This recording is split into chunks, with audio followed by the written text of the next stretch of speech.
All through YouTube, I hear these people saying the LDBC gotta die tonight. Oh yeah. So shout out to the LDBC, the LGBT. No pun intended. They had they Bitch City Mobcast last night. One of my good viewers put me on to. I don't know about this Bitch City Mobcast, but apparently this is when the LGBT, these 40-year-old and 50-year-old men get together and they talk about the nations of boxing, but primarily Anthony Joshua. So, you know, they all get on FaceTime or they all call each other and get on three-ways, and these grown men sitting there, bathtubs and with the bubble bath in the water with candles lit, slow music playing.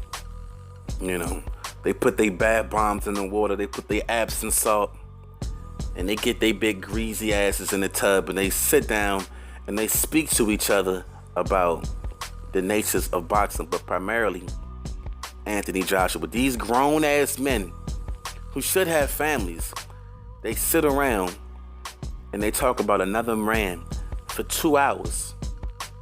The LGBT is definitely on one. But I will say this.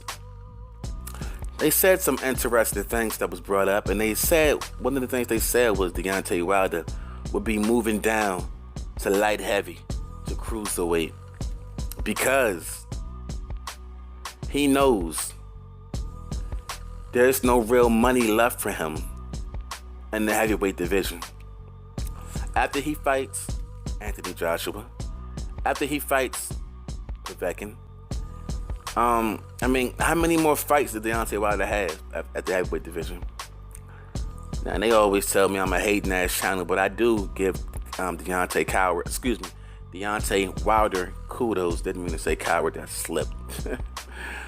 But I do give him kudos for having such a small frame and knocking out these guys that's 40 and 50 pounds heavier than him. Oh yeah, we gonna give you credit for that, bruh. Let me go ahead and pat yourself on the back. Go ahead and pat yourself on the back, Deontay Wilder. But nonetheless, something has to give. I mean, hey, the LDBC, I get them both confused because they pretty much run the same. Okay, now don't even worry about that. If you don't know what the LGBT stands for, then whatever. I do give them credit on pushing the awareness on Deontay Wilder, you know, because they get on here every day and they talk about Deontay Wilder. You know, they made his popularity what it is now. I will give them that. Regardless of how much shit I say, regardless of how much trolling I do, they do have somewhat of a big following. And that just comes from years of dedication to the sport of boxing. So I will give you guys kudos on that. But as far as the level of disrespect and shade that you guys constantly throw on a daily basis, I can't agree with you on that. To that I say, fuck you guys. But we do appreciate what you did for the sport of boxing. Now, Deontay Wilder, I'm scared to go to the UK because that's what reminded you just 5 months ago. It was, I'll fight him anywhere for any type of money. I don't give a fuck, yada, yada, yada. And then it was, nah, we're not going to fight him over there. We're going to fight him in the US. No, we don't like the 12.5 million pounds, which is more than $12.5 million, might I add. They didn't want that. Nah, because it's about the money now. The lack of confidence. You know, Deontay Wilder doesn't honestly think he can beat Anthony Joshua. That's what it boils down to. These the LDBC dudes, they push this narrative that Deontay Wilder's just boogeyman, when actually Deontay Wilder is a nice guy. He really is. Deontay Wilder would give you the shirt off his back if you needed it.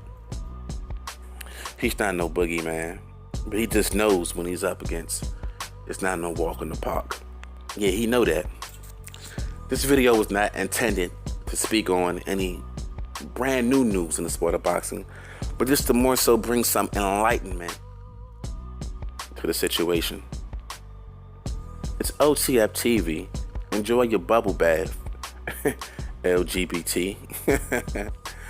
I'm trolling.